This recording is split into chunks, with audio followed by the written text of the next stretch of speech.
Forget asking for just what subway in your next renovation. Your tiles are either giving your home a pulse or putting it in a coma. Tiles are one of the only finishes that do structure, surface, and mood in one hit. When clients tell me they want a timeless bathroom, what they usually mean is, I'm scared of choosing wrong. The irony, it's the safest beige that dates the fastest. Think of the floor as your canvas, not a background.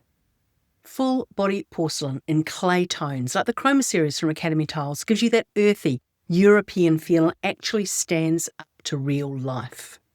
On the walls and splashback, gorgeous handmade zellige, like those from Tiles of Ezra. They throw light around so the room seemingly moves during the day.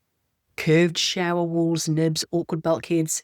That's where small mosaics from suppliers like Earp Brothers or Japanese finger tiles come in. They wrap those curves and suddenly the problem area is the hero shot. On the Plush Design Interiors blog and the No Vanilla Design Manifesto Substack page is part 1 of a 5-part series on how to use finishes in your home. Anything but blah. Part 1 of the series is your permission to stop treating tiles like grout delivery systems and start using them like couture. Because if your tiles are boring, your renovation will be too, no matter how expensive the tapware is. Hit save, send this to your future renovating self, and in the next 4 parts, we'll talk wallpaper, metal, stone, and wood veneer, the whole no vanilla toolkit.